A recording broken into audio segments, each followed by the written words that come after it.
Happy Friday, everybody. I hope you're having an excellent day. I know I'm just peachy as of right now when I'm recording this. When is that? I'm not gonna say because it's a secret. It's a secret to everybody. Does anybody know that reference? Boy, I sure hope so, because that'd be really lame if you didn't. Yeah. So welcome to episode. What are we at now? Episode 18. Is that what we're at now? Episode 18 of the ForbiddenCast already. Could that be? I actually don't know. I'm checking right now. Goodness me, it is episode 18. Well, welcome everybody to episode 18 of the ForbiddenCast. If you noticed on my channel, I had uploaded a new video on Monday entitled Forbidden Messiah, Our Time Guitar Playthrough. And yeah, I hope you enjoyed that video. I had lots of trouble recording it because I haven't played anything from the first Forbidden Messiah album in a very, very long time. And yeah, and I basically had to not really relearn it all, because I have been playing those songs for almost like 3 years now, I want to say. Maybe going on 4, maybe going on 3, I'm not too sure. It's been a while. It's been a while that I've written those songs and have been playing them continuously. So they're pretty engraved into my brain at this point. It's just, getting everything up to speed and whatnot and not messing up. But I hope you enjoy that video, because besides the many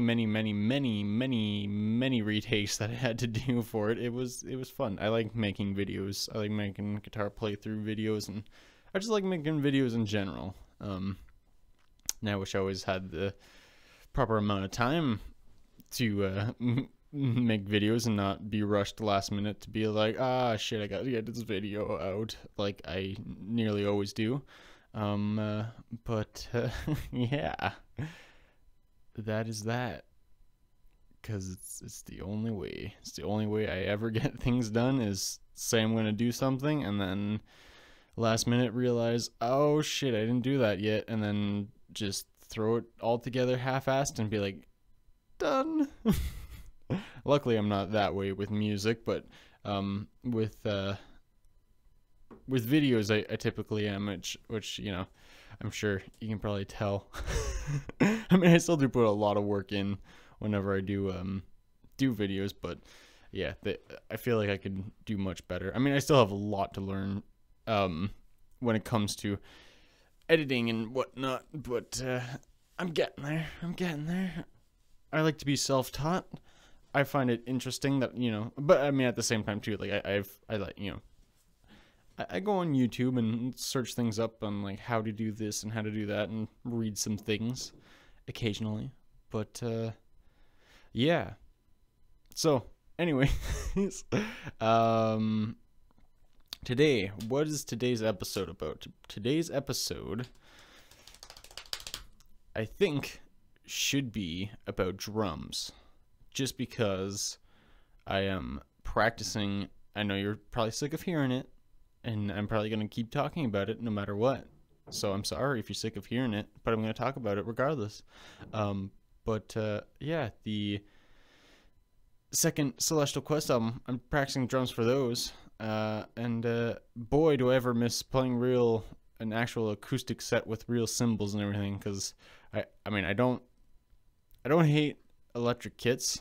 There's a certain feel to specifically the cymbals, like having real cymbals versus like the little like shitty rubber pads is like, well, not like the little shitty crappy plastic rubber padded cymbals.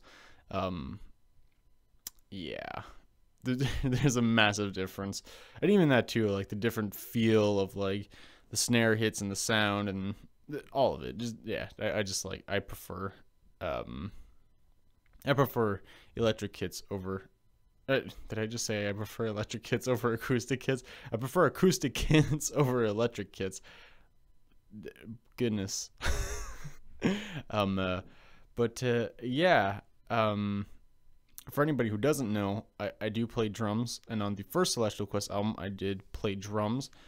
And then even on, I mean, a lot of old demos before I even started Forbidden Messiah that I wrote and recorded, all the drums were played by me. Now, those have never seen the light of day. Maybe today, maybe on today's episode, I'll play a bit of a song or something. I don't know. Maybe that'll be a different episode. I have no idea. I don't know. We'll see where this episode takes us. Cause I do know that I want to mention some stuff today. Is it important stuff? Not really. Nothing that I ever say. Nothing that anyone ever really says is honestly important when you think about it. Well, if you want to get really deep and philosophical, nothing matters. I guess it's a very nihilistic way to look at the world, but that's how how I tend to look at the world, because it gives me peace of mind. Because I like to be like, boy, we're all gonna die someday anyways, and we're literally just we're not even like a little dot in our entire, galaxy. You can't even see us. If you zoom all the way out, we're not even there. I mean, we are, but not, you know what I mean. I hope you know what I mean.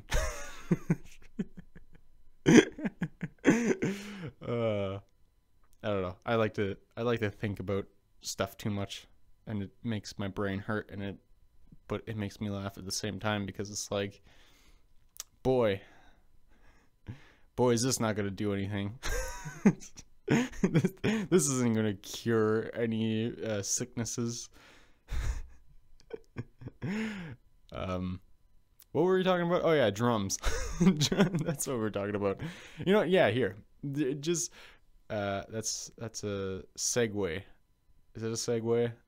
I like to play drums. That's a segue. That's the segue for today. Put it up on screen. Actually, don't do that, because then that means I have to edit extra stuff. Put it up on screen anyways. I know I'm not going to.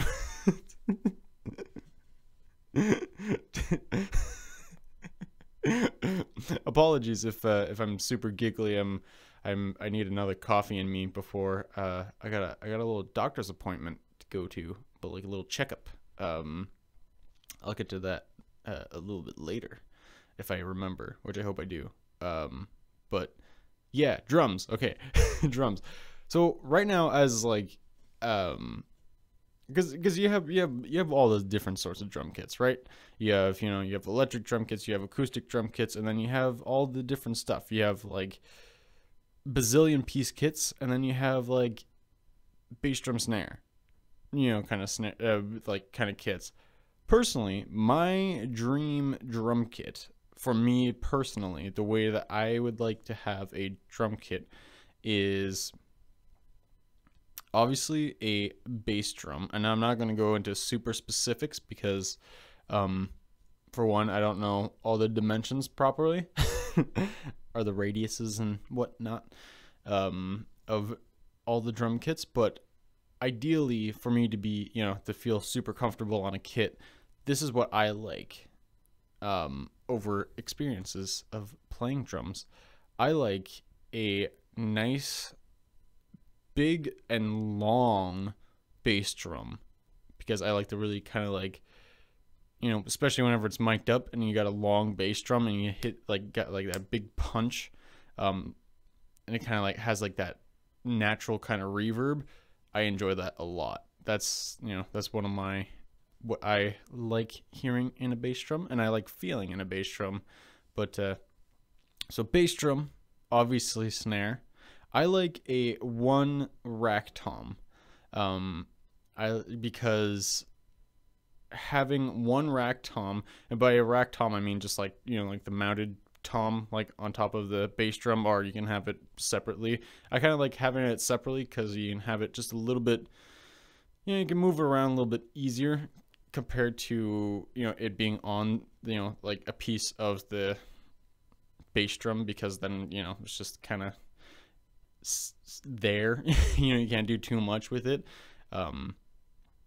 But yeah, so like that and then why I only like one rack or normal tom, I should say, like a smaller tom, is because I like my ride cymbal like right above my bass drum, so that's easy to reach the bell and everything.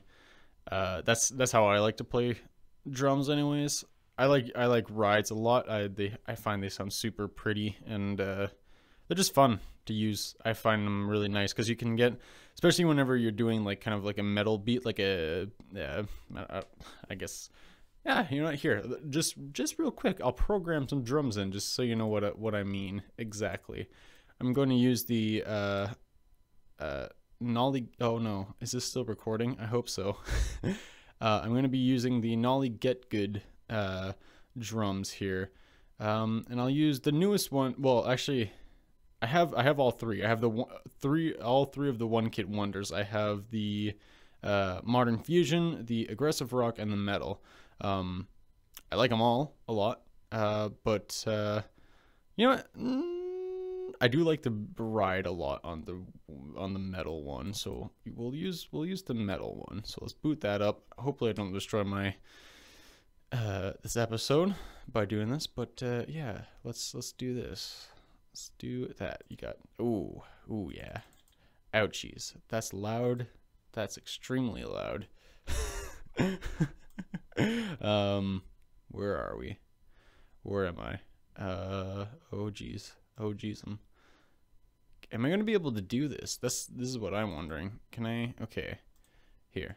Oh boy. I don't know if I'm gonna be able to do this. Like in real time, because it's just fall. Oh, that's why I'm stupid. I'm dumb idiot. Stupid dumb idiot. Stupid dumb idiot. That's what you are. Not you, listener. Me. Me as in the boy doing the show. This. What is going on? Goodness me.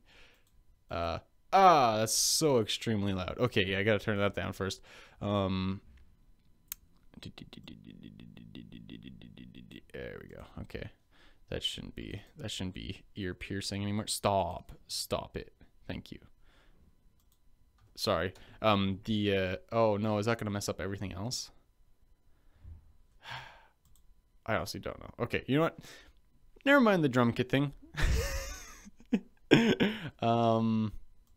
This episode is a disaster, and I apologize. But like the just the classic, like,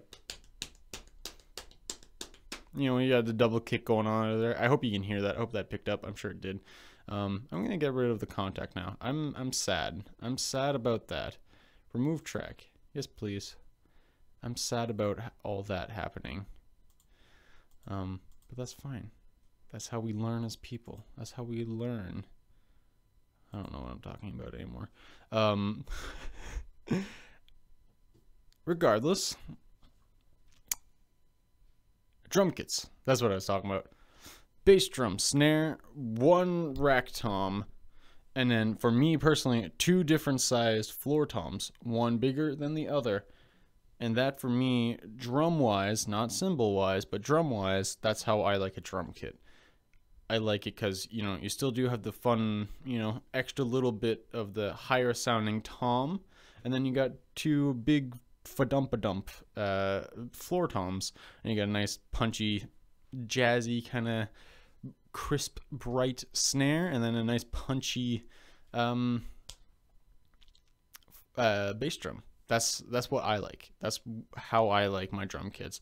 You know, obviously, you know, like, I've never actually used the I think they're called rototoms, the you know, the really small. Neil Peart has them on his kit. A lot of people have them on his kit.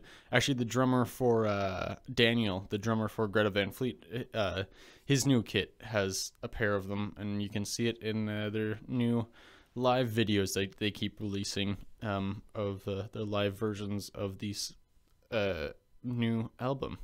And it's really neat, and I like his kit quite a bit. But what else but yeah, for cymbal wise, for me, I mean, I like cymbals. Cymbals are always fun. But yeah, just a good old hi-hat set. I like 14-inch hi-hats. I haven't had too many experiences with different hi-hats, but from what I've noticed, I like 14-inch. I need to try more 15-inch ones. I know I was watching one video the other day, and some guy had like, I don't even know what the maker was, but he had like these 15-inch like super dark like hi-hats, and they sounded incredible. I can't remember what the make was. Maybe it was Sabian, I'm not sure, but they sounded really, really good. They were really pretty looking too. They had like the really nice dark look to them, and then they had like the, like it was still like classic cymbal look, like the gold bronze looking, but then all the hammer dimples or dents or whatever you want to call them, all of those were like a darker metal color. So like, I don't know, it just looked really, really cool, and it looked like, you know, like scruffed up and everything. It was nice. Wish I can remember the name of it, but of course I don't. But yeah, so hi-hats, and then I like two different crashes, because I like to be able to get the most sounds out of my instruments as I can. I like to have a smaller crash for my left crash, because it's the one I use the least.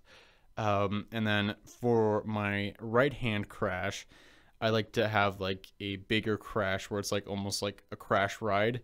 So it's like, you know, you can use it almost like a ride, but then also, you know, smash the shit out of it and get that really nice big boomy crash sound.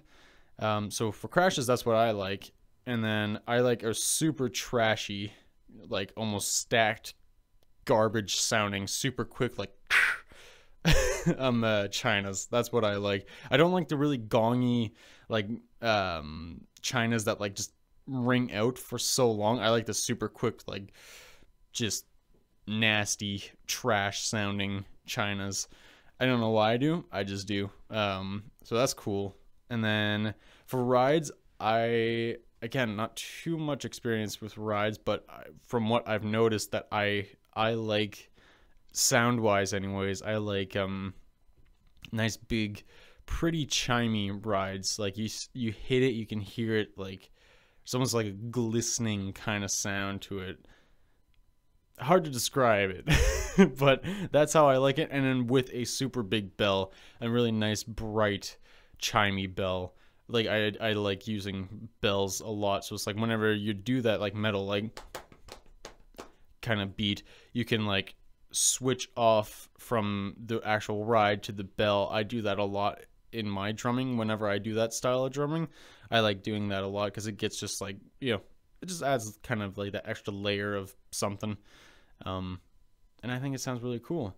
And then on top of that, just like for an effects thing, I like splashes. Splashes are cool. I'm looking I'm in the market right now for a splash for whenever I finally do record the drums for the second Celestial Quest album. So yeah, if anyone has a good splash to recommend me to check out, because I like the really quick like whenever you hit the splash, it's like a really quick like not, I guess not, I don't know, I sound like an idiot just making drum noises into the microphone, so I apologize. But I don't like, the only cymbals that I like that ring out a lot is the ride, the crash ride, and then maybe the other crash. I don't like my effects cymbals to ring out. I feel like they should be short and quick, but you know, they do have a little bit of resonance to them. But that's what I like. And then obviously, you know, just for kind of a fun little effect, because I like cheesiness, and obviously I love Rush. I want to get myself some chimes, just like a nice little row of chimes, so I can do the pretty little I don't know, I know it's cheesy and stupid, but I like it. Okay, leave me alone. But yeah, so that's drums. That's drum talk. Today's drum talk. That's my dream drum kit. All that combined with everything else that I said in this episode. Neat, right? Yeah, okay. Anyways, what month is it today? This month? April. Holy crap. April has had a ton of new music drop. In the last episode, I believe I had mentioned... Yes, I did. I mentioned Brendan Small's Ghost Horse single came out, which is awesome. I love listening to that song. Been listening to it nonstop. And then, on top of that, Greta Van Fleet's album just came out as well, which I also mentioned last episode and talked about it almost exclusively. Is that right? Did I use that right? Probably not. I never use words right, but that's fine. But yeah, no, that album there is also great and cool. And then this past Monday,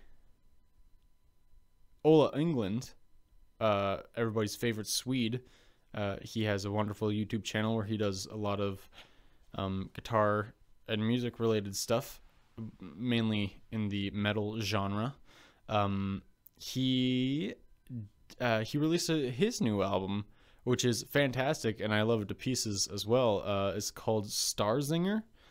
And if you're into like metal, well, actually, this album has a little bit of everybody, like a little bit of things for everybody. He has a full on like little like blues song in there. He's got like a cool. There's one song that's just really really cool. It's like kind of like electronic, like it's got a very electronic style drum beat to it, and then it's got like some like a pretty little violin part in it, and then with a bunch of synthesizers and whatnot, and it's really really cool. I like it a lot. And like sounds like some clean like just atmospheric kind of chords going on in the back. I really like it a lot. I should pull up the actual song so I can which one I'm talking about. The blues song, I feel like it's pretty easy to identify because it's called Bluesy McBluesface, I think. Yeah.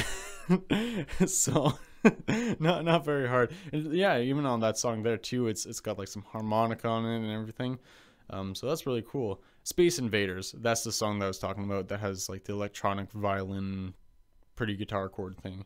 And then his other he had how many singles did he have off this album? He had 1, 2, 3, and then 4. He had 4 singles. So the 4 singles off of this album are also great. I love Sun and the Moon. I love that song a lot. It's a really, really good one. Especially like the main riff in it. It's really, really cool. Stars and Ponies is really cool too. It's got a really cool synth intro to it. And Cringy AF is really, really cool as well. It's a kind of more upbeat kind of the main riff to the song, and then there's another riff in the song that kind of give off like a almost like a cheesy like hair metal style kind of riff, which is probably why it's called Cringy AF. I'm imagining the AF stands for as fuck, cringy as fuck.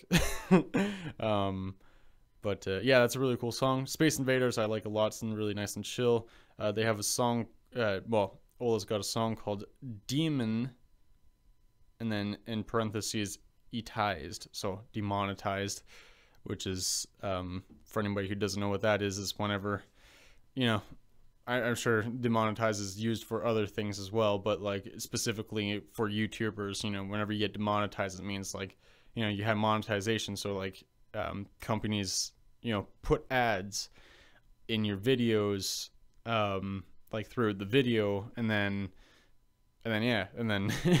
you get demonetized, and then those videos no longer get ads on there, so therefore you don't get that ad revenue anymore. So and then you just don't make money anymore. So that's lame whenever that happens for people. And it happens way too often, more than you think. But then and then everything else on the album was really, really cool. I think Balgma.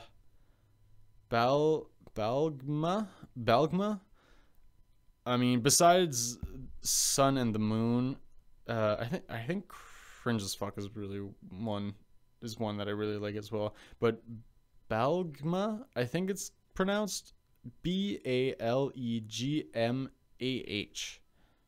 Now one more time, Balegmah.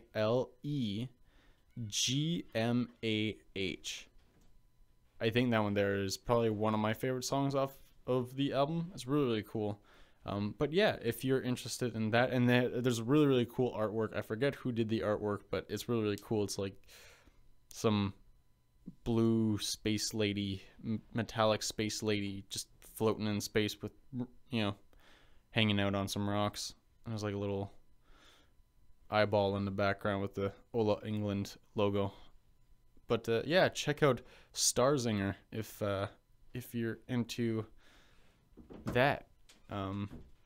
But anyways, everybody, I think I'm going to have to cut this episode around here because I need to go to the hospital because I had a work-related injury where I was throwing a pallet, or as other people might know them, which is what I usually call them, a skid, onto another skid. And whenever in the process of doing that, either a piece of dirt or a tiny piece of wood flew directly into my eye, and then felt like it got cut underneath my eyelid and scratched up my eye a bit. So I need to go to the hospital for a checkup to see if it's healing properly. Because if not, then uh-oh, that's not very good. But yeah, I hope everybody enjoyed this episode today. I feel like today is, besides the distractions that my brain just kind of throws ideas into my mind, and then I forget what I was talking about, like what I'm doing right now. I hope you're able to bear through this episode, and if you enjoyed it, maybe consider liking and subscribing. Just consider it. Don't be too shy. Just consider it, okay? Just between you and us, okay? Okay, cool. Anyways, have yourself a wonderful weekend and the rest of your day. And if you're not watching this on when it comes out, enjoy your day anyways. Goodbye, everybody. I will see you maybe on Monday, possibly not, I don't know, but maybe. But definitely next Friday.